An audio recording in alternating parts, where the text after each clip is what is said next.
It hurts, let's try again tonight, Korean Mafia boss whispered to his black virgin wife. Camille Adeyemi learned very early that silence could be louder than screams. It followed her now as she stood beneath crystal chandeliers in a private hall overlooking the Han River, dressed in white silk that felt far too heavy for her trembling body. The room was filled with powerful men in tailored suits, women draped in diamonds and guards stationed at every door, but no laughter, no warmth. Only respect laced with fear. This wasn't a wedding celebrated with joy. It was a contract sealed with vows. Camille kept her chin lifted the way her mother taught her, even as her pulse raced. She was far from home, far from the sun-soaked streets and familiar voices that once defined her life. Korea still felt like a beautifully dangerous dream she hadn't woken from. And today she was marrying the man whose name carried weight like a loaded gun. Kang Jun-hyuk, the Korean Mafia boss. He stood at the altar in a black suit cut to perfection, broad shoulders squared, expression carved from stone. He didn't smile. He didn't frown. He simply existed, commanding, calm, lethal. When his dark eyes briefly met hers, Camille felt it in her bones. This man could destroy worlds. The officiant spoke.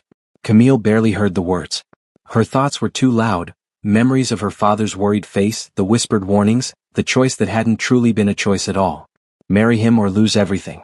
When Jun-hyuk said his vows, his voice was low and steady. No emotion. No hesitation. Just certainty.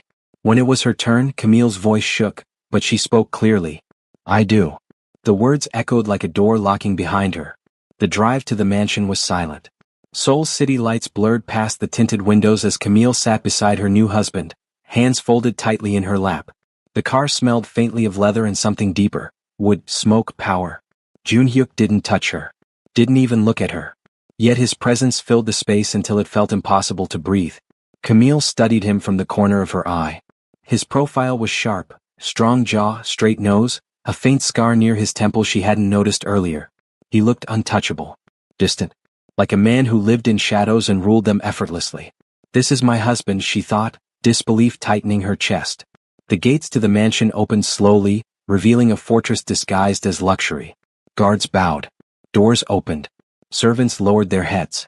Camille's heart pounded harder with every step inside. Their bedroom was massive, dark wood floors, soft lighting, floor-to-ceiling windows revealing the city below. It was beautiful. Intimidating. Too intimate for two strangers. The door closed behind them with a soft click. Camille froze. This was it. She stood near the bed, fingers twisting into the fabric of her gown, breath shallow. Every story she'd ever heard about men like him screamed in her head. Power. Control. Ownership. Jun-hyuk loosened his tie slowly, then removed his jacket. He moved with deliberate calm as if he were very aware of her fear, and unwilling to add to it. He finally turned to her. You're scared? He said not unkindly. The words broke something open inside her. Camille swallowed hard and nodded. Yes. He studied her face, her stiff posture, the way she flinched when he took a single step closer. Then, unexpectedly, he stepped back. You don't have to be, he continued. Not tonight. Her eyes widened slightly. I won't touch you unless you ask me to. The silence that followed was different now, less suffocating. You can sleep, he added. Nothing will happen. Camille searched his face for deception. Found none. Only restraint. He gestured toward the bed. We share the room. Not the space. Relief flooded her so fast her knees almost gave out. Thank you, she whispered. He didn't respond, only turned off the lights on his side of the room.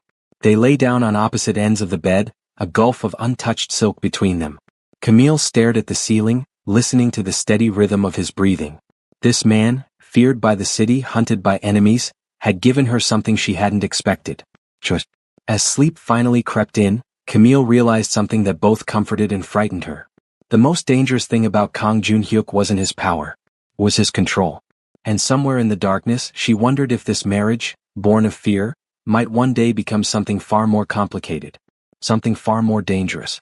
Something real. Morning arrived quietly in the Kang mansion. Camille woke before the sun, her body stiff with unfamiliarity, her mind slow to remember where she was. The ceiling above her was smooth and pale, nothing like the modest room she once called home. For a moment, peace settled over her, until reality rushed back in. She was married. Not to a dream, not to a lover, but to Kang Jun-hyuk. She turned her head carefully. The other side of the bed was empty. The sheets were untouched, neatly folded back as if he'd risen without making a sound. That alone unsettled her. She had slept deeply, too deeply, for a place rumored to be so dangerous. Camille sat up slowly, clutching the silk robe left for her heart pounding for reasons she couldn't explain. Had he already left? Or had he simply chosen distance again? She rose and padded toward the window. Seoul stretched endlessly below her, cold, powerful, beautiful. She felt small inside it. A soft knock sounded behind her. She nearly jumped. The door opened to reveal a female attendant who bowed politely. "Madam, breakfast is prepared. Chairman Kong is already awake." Chairman. Not husband. Not Jun-hyuk. The word reminded her of the world she had married into. Breakfast was served in a long dining room flooded with light. The table was large enough to seat 10, yet only 2 places were set. Jun-hyuk sat at the head, dressed impeccably in black, reading something on a tablet. He looked composed, untouched by sleep, untouched by nerves. Camille hesitated at the doorway. He looked up immediately. "You slept," he observed. It wasn't a question. "Yes," she replied, surprised by her own honesty. "Good." He set the tablet aside. "Sit." She did. Silence followed, but not an uncomfortable one. The staff moved quietly, placing food before her she barely recognized. Camille picked at it, nerves tightening her throat. Jun-hyuk noticed. "You don't have to eat if you're not hungry." She glanced up. "I am. Just overwhelmed." He nodded once as if that explained everything. "This house can feel heavy," he said. "You'll get used to it." "I don't want to get used to it," she almost said, but held her tongue. Instead, she asked the question that had burned in her chest all night. "Why did you agree to this marriage?" He didn't answer immediately. Jun-hyuk folded his hands together, studying her like a puzzle he hadn't yet decided to solve. "Because it was necessary," he said finally. "For you or for me?" she pressed gently. His eyes darkened, not with anger but something more complicated. "For both of us." The day unfolded slowly. Camille was given a tour of the mansion, its vast halls, secure wings, quiet gardens hidden behind high walls. Everywhere she went, people bowed. Guards watched. Doors locked and unlocked with precision. She felt watched but never threatened. Jun-hyuk didn't follow her closely. He let her walk ahead, let her ask questions, let her take her time. When she stopped to admire the koi pond, he waited. "Why do they bow to me?" she asked quietly. "Because you are my wife," he replied. "And because in this house, you outrank everyone but me." The words should have frightened her. Instead, they grounded her. Later, she found herself in the library, walls lined with books she never expected a man like him to own. History, philosophy, economics. "You read?" she asked, genuinely surprised. His mouth twitched, almost a smile. "I was not born powerful," he said. "I learned." She glanced at him, then really looked. The scar. The tiredness hidden beneath his control. The restraint. That night, as they returned to the bedroom, Camille realized something strange. She wasn't afraid of being alone with him anymore. She was afraid of wanting to stay. The second night passed much like the first. Distance. Silence. Space. But now the space felt intentional, not empty. Camille lay awake, staring into the dark, listening to his breathing again. Slower tonight. He wasn't pretending to sleep. "Jun-hyuk?" she whispered before she could stop herself. "Yes." His voice was immediate. Alert. "Do you regret marrying me?" The question lingered in the air like a held breath. "No," he answered. "Why?" "Because you are gentle, asterisk," she wanted him to say. "Because you see me, asterisk." Instead he said, "Because I protect what is mine." The word sent a chill through her, but not a cold one. She swallowed. "I don't want to be a burden." "You aren't." Pause. "Why are you so careful with me?" she asked, her voice barely audible. In the darkness, he turned slightly toward her, but didn't close the distance. "Because you're my wife," he said quietly. "Not my possession." Her chest tightened. That night, Camille fell asleep with the realization that terrified her more than danger ever could. The man she married out of fear was slowly becoming the man she trusted. And that, she sensed, would change everything. The third night arrived carrying a different weight. Camille felt it from the moment dusk painted the sky in deep blues and golds. Something had shifted, not in the house, not in the guards or routines, but inside her. The silence between her and Jun-hyuk was no longer empty. It was charged. Waiting. All day, her thoughts had circled him in ways that unsettled her. The way he stood slightly in front of her when visitors arrived. The way his eyes followed her movements without hovering. The way he never touched her, yet somehow made her feel seen. It frightened her. Not because she didn't want him to touch her, but because part of her was beginning to wish he would. Dinner that evening was quieter than usual. Not awkward, just restrained. Junhyuk watched her carefully as she ate more than she had the previous nights. Camille noticed the small details now, how he poured her water before his own, how his shoulders eased slightly when she smiled at something the attendant said.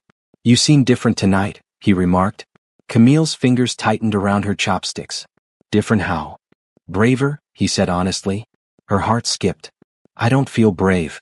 He regarded her for a long moment. "You are." The words lingered with her long after they left the dining room.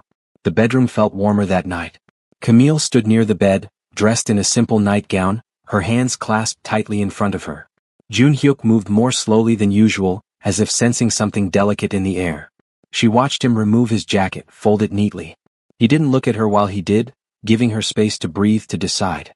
Her chest rose and fell unevenly. "I don't want to be afraid forever," she said suddenly. He froze. When he turned to her, his expression was serious. No teasing, no hunger. Only concern. "Camille," he said carefully, "you don't owe me anything." "I know," she replied quickly. "This is an obligation." She took a small step forward. Then another. "I want to try." The room seemed to hold its breath. Junhyuk closed the distance slowly, stopping inches away. He didn't touch her, not yet. "Look at me," he said softly. She did. His hands rose, hovering near her waist without contact. "If you say stop, I stop." "Immediately." "I understand." "And if you change your mind tomorrow, or next week, or never," he continued, voice steady, "I accept it." Her eyes burned. She nodded. "Okay." His first touch was barely there. A brush of his fingers against her arm. Warm. Careful. Camille's body reacted instantly, heart racing, breath hitching. She tensed despite herself. Junhyuk noticed. "We can slow down," he murmured. "No," she whispered, though fear fluttered in her chest. "Just, don't rush." "I won't." He guided her gently toward the bed, every movement deliberate, giving her time to process each step. His presence was overwhelming, not aggressive but intense. Like standing too close to a fire you weren't sure you could handle. When he kissed her, it was brief and soft. She gasped. The unfamiliar closeness made her nerves spiral. Her hands shook as she gripped the fabric of his shirt, grounding herself. "It's okay," he reassured quietly. "Breathe." But when things progressed even slightly, her body rebelled. Pain flashed sharp and unexpected, stealing the air from her lungs. Camille cried out softly. Junhyuk pulled away instantly. "Hey," his voice dropped. "I'm sorry. I should have known." She shook her head, tears slipping free. "I thought I was ready." "You are," he said firmly, drawing her into his arms without pressure. "Just not yet." She pressed her face against his chest, embarrassed, overwhelmed.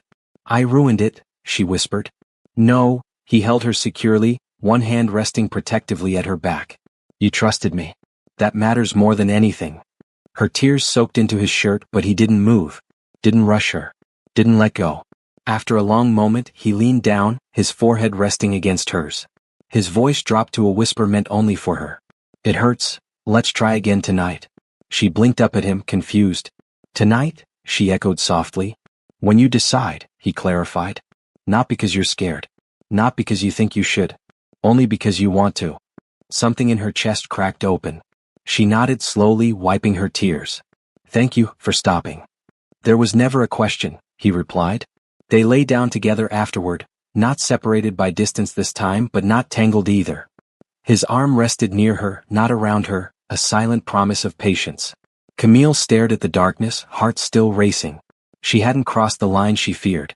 Instead, she discovered something far more dangerous. Kang Junhyuk could have taken control. But he chose restraint. And in doing so he made her want him, not out of fear, but out of trust. As sleep finally claimed her, Camille realized the truth with a mixture of fear and longing. The hardest part of this marriage wouldn't be surviving his world. It would be surrendering her heart to the man who refused to take it by force. Camille woke with a strange awareness of warmth. Not the physical kind, though the room was gently heated, but something deeper, something emotional, curling quietly in her chest. For the first time since the wedding, she hadn't woken with dread tightening her ribs. She turned slightly. Junhyuk lay on his back beside her, already awake, staring at the ceiling as if lost in thought. There was a careful space between them, intentional, respectful, but it was smaller than before. Neither of them spoke at first. The silence felt thoughtful. I didn't mean to fall asleep, she said finally, her voice soft with mourning. You needed rest, he replied without looking at her. I stayed still. That made her smile faintly. She sat up, pulling the sheet around herself. You didn't have to. I wanted to. The simplicity of the statement lingered between them. The day unfolded differently than the ones before. Junhyuk canceled several meetings, something that caused visible unease among his men. Camille noticed the way they glanced at her, not with resentment but curiosity. Breakfast wasn't formal today. He led her into a smaller dining room, sunlight spilling across a modest table already set with food he clearly chose himself. You cook? She asked, surprised. Sometimes, he replied. When I don't trust anyone else with it. He served her first. Camille watched him carefully as he moved around the kitchen with quiet efficiency, sleeves rolled up, posture relaxed in a way she hadn't seen before. This wasn't the feared man whispered about in Seoul's underworld. This was just a man. They ate slowly, conversation coming easier now. You don't ask many questions, she noted. I don't want to push, he said. You'll tell me what you want me to know. She hesitated. And if I never do? Then I wait. Her fingers tightened around her cup. No one has ever waited for me, she admitted. His gaze lifted to hers. I can. Later he walked with her through the garden. High walls surrounded them, but inside was peace. Stone paths, carefully trimmed trees, a koi pond shimmering beneath the light. Camille paused near the water, watching the fish glide effortlessly beneath the surface. They're beautiful, she murmured. They survive, Junhyuk corrected gently. That's why I keep them. She looked at him then. Is that why you wanted this marriage? Survival? He was quiet for a long moment. I grew up learning that attachments are weaknesses, he said slowly. But isolation is a different kind of death. Camille studied his face. You don't seem weak to me. His jaw tightened. You don't know what I am. She stepped closer, close enough that she could see the faint exhaustion beneath his control. Tell me, she said softly. His eyes searched hers, hesitant, guarded. I was taught violence before kindness, he admitted. I learned control before love. People fear me because it keeps them alive. And you? She asked.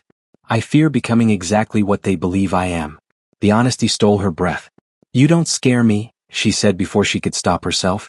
His eyes darkened, not with anger but something raw. You should, he replied quietly. But I don't. The words seemed to strike him harder than any threat. That evening Camille noticed something else. When visitors arrived, dangerous men with sharp eyes and sharper words, Junhyuk positioned himself subtly in front of her. His hand hovered near hers without touching, a silent shield. When they left, she exhaled. You didn't have to do that, she said. Yes, I did. Why? Because, he answered without hesitation, no one threatens what's under my protection. The word protection settled heavily in her chest. That night in the bedroom, Camille changed without rushing, without panic. Junhyuk turned away respectfully, giving her privacy even now. As they lay down, she spoke into the darkness. Junhyuk. Yes. Can I ask you something personal? You can ask me anything. She swallowed. Do you ever regret the life you chose? He was silent for a long time. I regret the people it took from me, he said finally. But not the strength it gave me. She turned toward him. And me? Another pause. You are not part of that life, he said carefully. You are something else. Her heart thudded. What am I? In the darkness he turned slightly, still not touching her. You are the one person in this house I don't want to control. The words wrapped around her like a vow. Camille closed her eyes, heart racing, not with fear but with the slow, terrifying realization that she was no longer just surviving this marriage. She was beginning to belong. And worse, she was beginning to care. As sleep claimed her, one thought echoed quietly through her mind. Learning his world had been easy. Learning his heart would be dangerous. The first sign of danger came quietly. Too quietly. Camille noticed it before anyone else. The way the guards doubled outside the mansion, the subtle shift in atmosphere, the tension humming beneath every polite exchange. Even the air felt heavier, as if the walls themselves were bracing for impact. Junhyuk didn't say anything at first. But Camille had learned his silences. He became sharper, more watchful. His phone never left his hand. Conversations stopped when she entered a room, not out of secrecy but protection. And that frightened her more than honesty ever could. The message arrived late in the afternoon. Camille was in the sitting room, reading, when Junhyuk entered with a darkness in his expression she hadn't seen before. Not calm. Not controlled. Violent. He stopped short when he saw her. "Camille," he said quietly. "Go to your room." Her heart skipped. What happened? He hesitated, just for a fraction of a second, but she caught it. "Jun Hyuk." His jaw tightened. "A rival syndicate believes you are my weakness." The words chilled her blood. "They sent a message," he continued, voice low. "A threat. To you." Fear wrapped around her spine, but she forced herself to stay still. "Because of me?" "Because you are my wife," he corrected sharply. "And because they think hurting you will control me." She stood. "Will it?" His eyes snapped to hers. "No," he said with terrifying certainty. "It will end them." That night the mansion transformed. Security tightened. Doors locked. Armed men patrolled the grounds openly now. The illusion of safety was stripped away, replaced with the reality of Jun Hyuk's world. Camille sat alone in their bedroom, hands clasped tightly in her lap. She could hear raised voices through the walls, orders being given, plans unfolding. She had known this life was dangerous. But knowing and feeling were not the same. The door opened. Jun Hyuk stepped inside, his suit jacket gone, sleeves rolled up. There was blood on his knuckles. Camille's breath caught. "You're hurt," she whispered. "It's not mine." The words should have comforted her.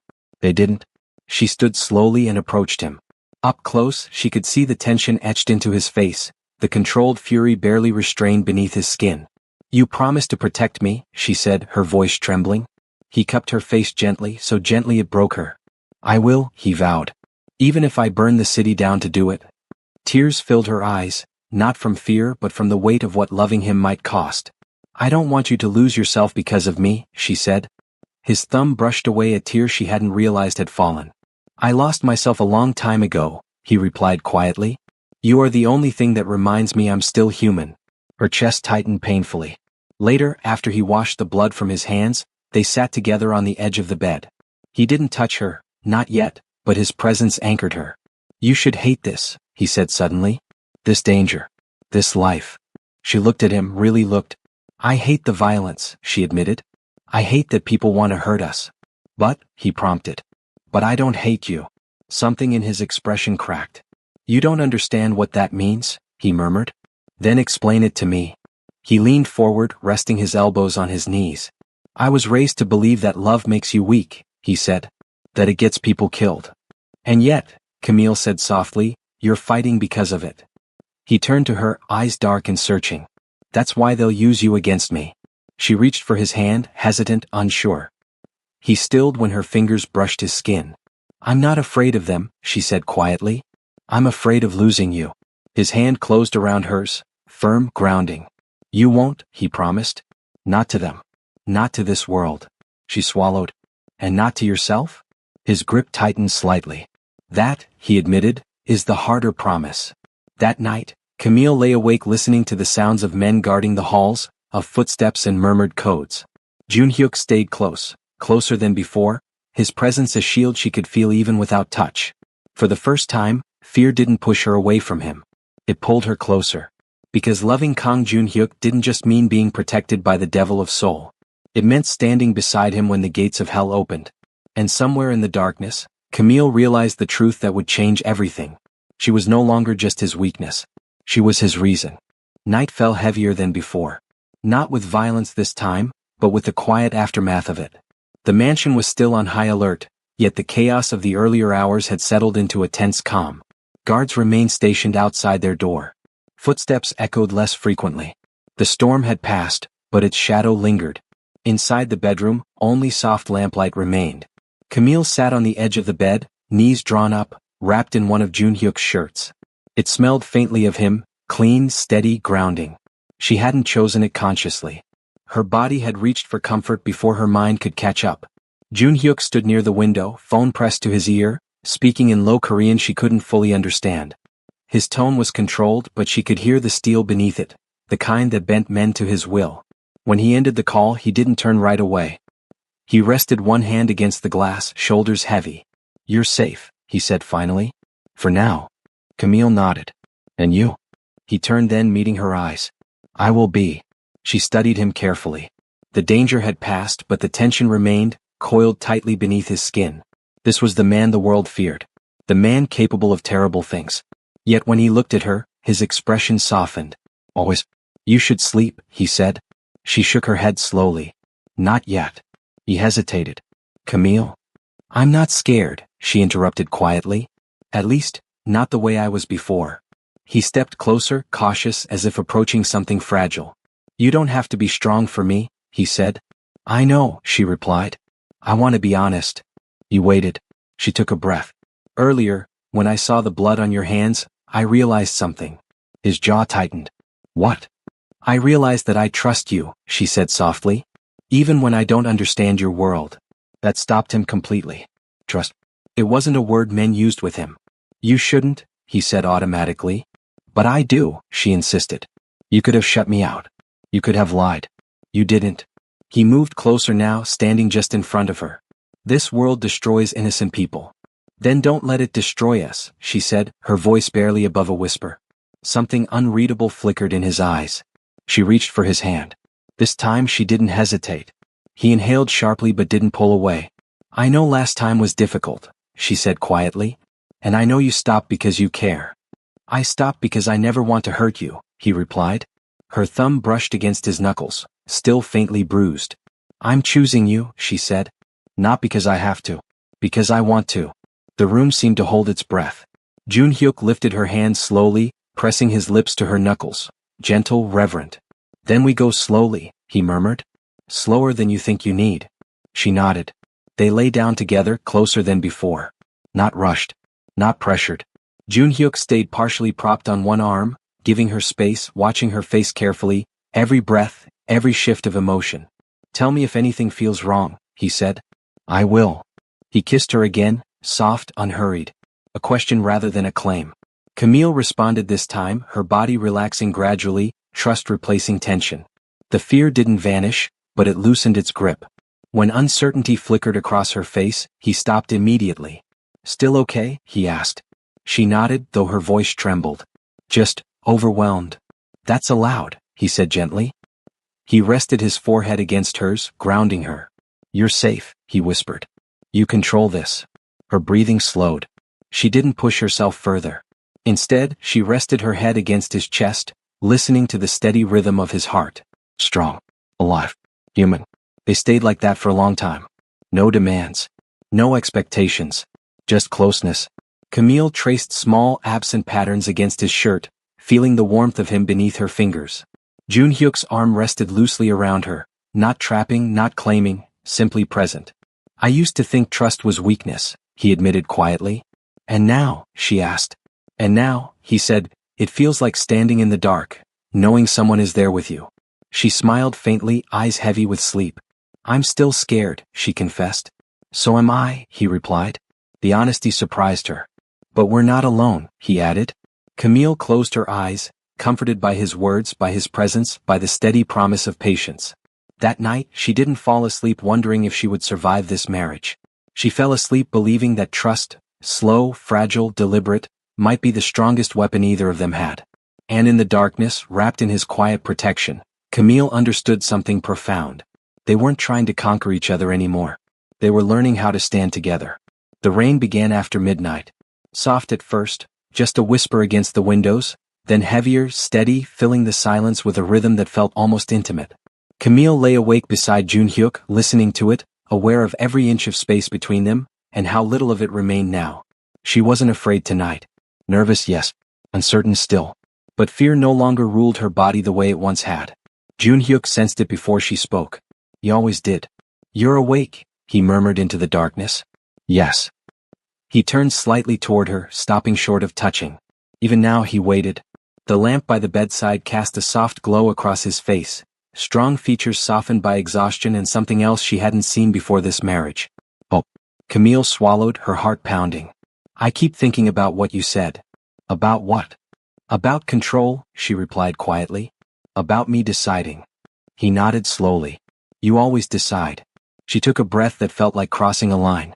I want to try again, she said. Not because I'm forcing myself.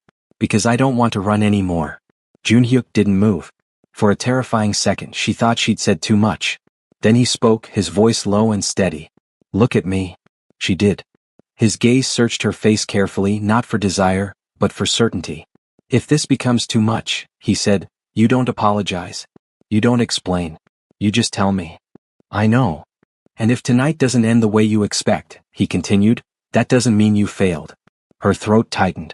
I'm scared it will hurt again. His expression softened completely. It might, he admitted. But I won't let you face that alone. He moved closer, slow enough that she could stop him at any moment. She didn't. His touch was warm, grounding, familiar now. Camille focused on her breathing, on the sound of rain, on the steady calm of him beside her. When uncertainty flickered across her face, he paused. Still with me? He asked quietly. Yes, she whispered. Just stay slow. I'm here, he promised. They moved together with patience earned through trust, not urgency. When tension returned, sharp, unexpected, Camille stiffened instinctively. Junhyuk stopped immediately. He leaned close, his forehead resting gently against hers. It hurts, he whispered, not as a command, but as an acknowledgement. Let's try again tonight. This time his voice wasn't asking her to endure. It was asking her to choose. Camille's breath trembled. Tears filled her eyes, not from pain, but from the overwhelming tenderness of being heard. She nodded. Okay, she whispered. He waited until her breathing steadied. Until her grip on his arm relaxed. Until the fear eased just enough to let something else take its place. Trust. The night didn't unfold perfectly. There were pauses. Soft laughter through tears. Moments when they stopped just to breathe together, to ground themselves in the reality of us instead of expectations. And when it finally felt right, when her body no longer fought the closeness, Camille realized something profound. She wasn't enduring the moment. She was present in it. Junhyuk stayed with her every second, murmuring reassurance, anchoring her when sensation threatened to overwhelm her. His strength wasn't in dominance, but in restraint.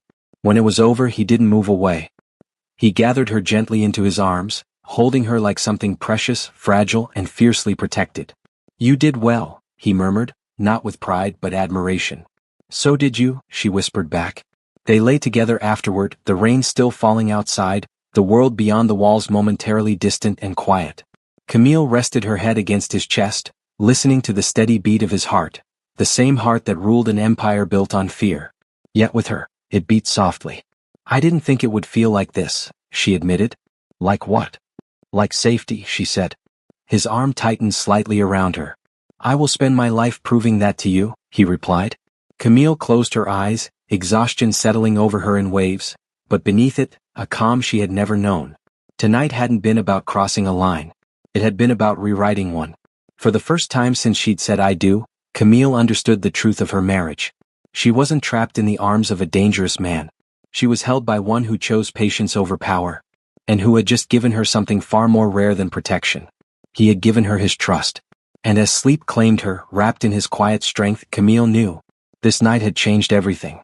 Morning arrived slowly, as if the world itself hesitated to disturb them. Soft light filtered through the curtains, painting the room in pale gold. The rain had stopped sometime in the night, leaving behind a calm that felt earned, fragile but real. Camille woke curled against warmth. For a brief, blissful moment, she didn't remember fear, contracts, or danger. She only felt the steady rise and fall beneath her cheek, the secure weight of an arm resting protectively at her back. Junhyuk was still asleep. She studied him quietly, taking in the details she'd never allowed herself to notice before. The faint crease between his brows even at rest, the scar near his temple softened by morning light, the way his hand remained open against her as if even in sleep he refused to cage her. This was the man the city feared. And yet, with her, he had been patient, gentle, human. The realization filled her chest with something dangerously close to love. He stirred when she shifted, eyes opening instantly, alert, instinctive. Then he saw her, and the sharpness faded. Good morning, he murmured, his voice rough with sleep. She smiled shyly. Morning. He searched her face, concern flickering beneath the calm. Are you okay? She nodded. I am. Only then did he relax, exhaling softly. That's all I needed to hear. He brushed his thumb lightly along her arm, an unconscious, tender gesture that made her heart flutter. I didn't know it could feel like this, she admitted. Like what? Like I belong here, she said. Not because I was placed here, but because I chose to stay. Junhyuk sat up slightly, careful not to disturb her too much. You always have that choice, he said firmly. This marriage, this house, it only works if you want it. She met his gaze. And if I want you? The question hung between them, vulnerable and brave. His expression shifted, something deep and fierce breaking through his control. Then, he said quietly, I am yours. Completely. Breakfast that morning was different. When they entered the dining room together, conversations stopped. Guards straightened. Men who had never bowed to anyone lowered their heads. Junhyuk didn't notice. His attention was entirely on Camille. He pulled out her chair, poured her tea, sat beside her, not at the head of the table. The message was unmistakable. One of his senior men hesitated before speaking. Chairman, the rival syndicate has withdrawn. Permanently. Junhyuk's gaze never left Camille. Good, he said calmly. Make sure they remember why. Yes, sir. Camille swallowed, tension flickering, but Junhyuk reached for her hand beneath the table, grounding her. She squeezed back. He smiled just slightly. Later, as they walked through the garden, Camille noticed how the staff looked at her now. Not as an outsider. Not as a bargaining chip. But as something sacred. Why are they looking at me like that? She asked softly. Because, Junhyuk replied, they know something they didn't before. What's that? That you are not just my wife, he said. You are my weakness, and my strength. She stopped walking, turning to face him. That's dangerous, she said gently. Yes, he agreed. But I've built an empire on dangerous things. She laughed softly, shaking her head. You're impossible. And you, he said, stepping closer, are the only person who has ever stood in front of me without fear. She reached up, touching his chest. I was afraid. I know. I just chose not to run. His hand covered hers. Then neither will I. That night, as the city lights glittered beyond the windows, Camille stood beside him on the balcony, wrapped in his jacket, the cool air brushing her skin. What happens now? She asked. Now, he said, pressing a kiss to her temple, we build something new. Even in your world? Especially in my world, he replied. Because you are in it. She leaned into him, comforted by the certainty in his voice. For the rest of the world, Kang Junhyuk would always be the devil of Seoul, the man whispered about in fear and legend. But to Camille, he was the man who stopped when it hurt. The man who waited. The man who chose love over control. And as she looked out over the city that had tried to swallow her whole, Camille understood her truth at last. She was no longer a bride trapped by circumstance. She was a queen, standing beside her king. Not because she was owned, but because she was chosen.